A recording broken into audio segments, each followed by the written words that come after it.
요한복음 9장입니다. 예수님께서 날 때부터 맹인된 사람을 고쳐주신 사건이 기록되어 있는데요. 그 맹인을 또한 안식일에 고쳐주시죠.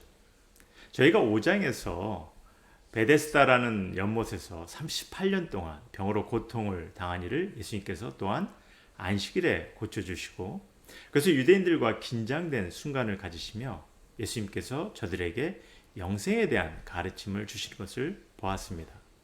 그런데 이번 본문에서는 맹인을 안식일에 고쳐주시는 거예요. 그러니 이런 상황 속에 어떠한 가르침을 주시려고 하는지 기대가 되지 않을 수 없습니다. 그래서 사실 어떻게 보면 예수님께서 능력의 기적을 행하실 때면 늘 뜻이 있으시는 것을 보게 됩니다. 물론 때로는 불쌍해서 도움이 필요해서 행하시는 때도 있지만 특별히 안식일에 행하실 때는 가르침의 뜻이 있는 거죠.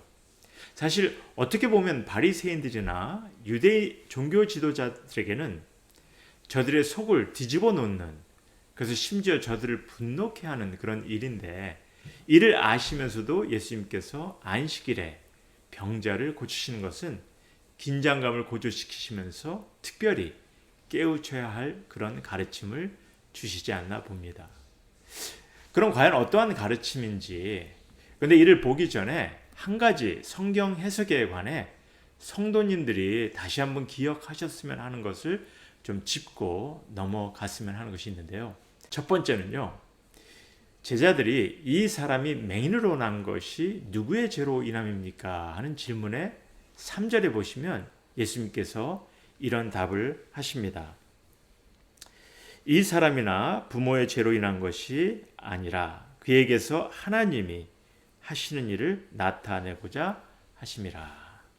그런데 많은 경우 예수님의 이 답변을 모든 어려운 경우에 적용하려고, 또 제너럴라이즈 하려고 하는 경우가 많습니다. 그래서 어려움을 겪는 이들에게 우리는 알 수 없지만 하나님께서 뜻을 주셨다고 단정하는 식으로. 하지만 이런 해석은 주어진 본문의 내용을 통해서 말씀을 이해하려는 것이 아니고요, 한두 구절만 가지고 말씀을 해석하려고 하는 것입니다. 우리가 9장 전체의 내용을 보면 이 맹인을 통해 하나님께서 뜻하신 일이 드러나는 것을 보게 되죠. 이를 주님은 설명하신 것입니다.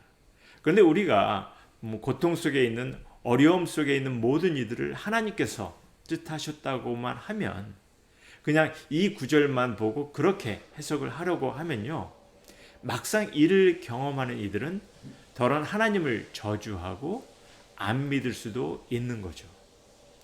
우리는 함부로 하나님의 대언자가 될 수 없습니다.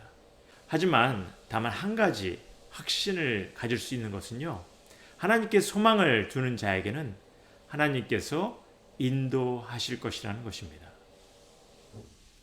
또 한 가지는 예수님께서 맹인을 고치실 때 땅에 침을 뱉어 진흙을 이겨 그의 눈에 바르시고 실로암 못에 가서 씻게 하셨어요. 그리고 그때 그의 눈은 밝아졌다고 합니다. 그래서 더런 이 사건에 이런 의문을 갖습니다. 왜 땅에 침을 뱉어 진흙을 눈에 바르시고 실로암 못에 가서 씻게 하시며 맹인을 고쳐주셨는지, 그리고 이게 받아들이기가 어렵다는 식으로 질문을 던지는 거죠. 그리고 이에 관해 더러는 어떻게 해서든 설명하려고 나름 논리를 주장합니다. 하지만 우리가 여기서 염두해 두어야 할 것은요, 일단 성경이 정확한 이유를 설명하지도 또한 보여주지도 않고 있다는 것입니다. 그리고 그 말은 분명 맹인에게는 어떤 직접적인 의미를 두고 예수님께서 능력을 드러내셨겠지만 우리에게는 어떤 특별한 가르침을 주시기 위한 것은 아니었다는 것입니다. 제가 성경 해석에 관해 성도님께서 기억하셨으면 하고 두 가지를 말씀드렸는데요, 이에 대해 좀 더 바른 이해를 가질 필요가 있기에 부탁드렸습니다. 무슨 말씀이냐면요, 보통 많은 경우, 아니 전통적으로 보면 성경 말씀을 볼 때 성경에 나온 모든 구절을 통해서 어떻게 해서든 내게 적용이 되는 가르침을 찾으려고 하고, 그래서 그렇게 애쓰고 그렇게 보려고 하는 이들이 많은데요, 성경을 기록하는 이는 절대로 그런 의도로 말씀을 기록하고 전하고 있는 것이 아니라는 것입니다. 하나님의 말씀은, 성경 말씀은 말씀을 기록하는 이가 특별히 전하고자 하는 메시지가 있기에, 그 메시지를 통해 나누고자 하는 가르침이 있기에 성령님의 도우심을 받아 그 의도 속에 말씀을 기록하고 있는 것이지, 지금 2000년 후에 내게 필요한 가르침이 주어질 것을 뜻하시고 말씀을 전하고 기록하신 것이 아니라는 거죠. 그러기에 우린 주어진 말씀의 내용을 이해하고 그 내용을 통해서 전하고자 하는 가르침을 잘 파악하고 이해할 수 있어야 합니다. 그리고 그때 우리에게 주어질 수 있는 적용도 볼 수 있게 되는 것이고요. 그렇지 않고 한두 구절을 통해 어떻게 해서든 내게 필요하고 적용이 되는 가르침만 찾아보려고 하는 것은요, 아니면 듣기 좋은 구절만 찾아 가르침을 얻으려고 하는 것은 말씀을 기록한 이의 의도를 무시하게 되는 거죠. 성경의 진실된 가르침을 놓칠 수도 변질시킬 수도 있는 것입니다. 자, 그럼 요한은 9장의 말씀을 통해 무엇을 전하고 가르치려고 있는지 이를 나눠보기로 하죠. 이 본문의 결론적인 가르침은 39절에 예수님께서 주신 말씀입니다. 예수께서 이르시되 내가 심판하러 이 세상에 왔으니 보지 못하는 자들은 보게 하고 보는 자들은 맹인이 되게 하려 함이라 하시니라.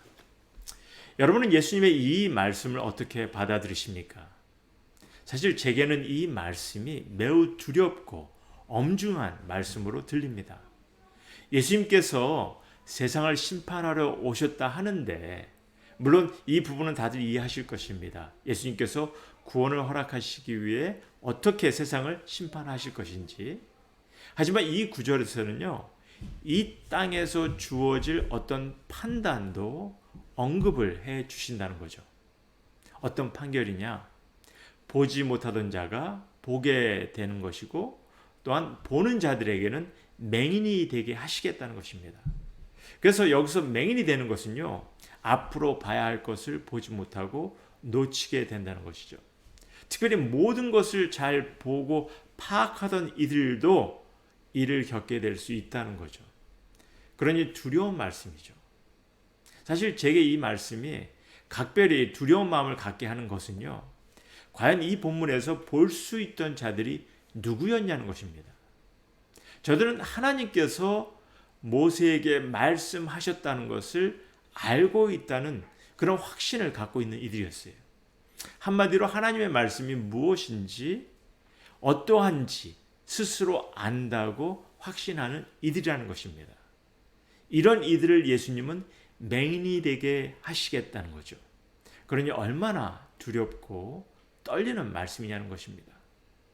뿐만 아니라 스스로가 맹인이 아니고 볼 수 있다고 장담하는 이들에게는 예수님은 볼 수 있는 눈으로 죄 가운데 거하게 될 것을 말씀하십니다. 예수님께서 안식일에 맹인의 눈을 뜨게 하신 것은 다른 이유가 없습니다. 5절에 보면 내가 세상에 있는 동안에 나는 세상의 빛이로라 말씀하신 것처럼, 이제 우리가 예수님께서 세상의 빛으로 오신 것을 볼 수 있게 하시기 위함이죠. 그리고 예수님을 통해 하나님께서 일을 하고 계심을 나타내시기 위함이고요. 그래서 맹인이었다가 보게 된 이는 이렇게 고백을 합니다. 33절에 보시면 이 사람이 하나님께로부터 오지 아니하였으면 아무 일도 할 수 없으리이다. 예수님 하나님께로부터 오신 독생자이시며 이 땅에 세상의 빛이 되셔서 하나님의 일을 드러내고 계십니다. 그리고 요한은 무엇보다도 우리가 이를 볼 수 있기를 소원하십니다. 하지만 하나님의 말씀을 안다고 하던 이들은 이를 보지 못하였어요. 다만 맹인이었다가 주님의 손길로 밝은 눈을 갖게 된 이는 이를 볼 수 있었을 뿐만 아니라 예수님을 믿을 수 있게 되었습니다. 하나님의 말씀을 아십니까? 다만 말씀을 통해 하나님을, 주님을 바로 보실 수 있는 안목을 가지시기를 소원합니다. 다음은 10장입니다. 묵상해 보시고 계속 나누기로 하죠.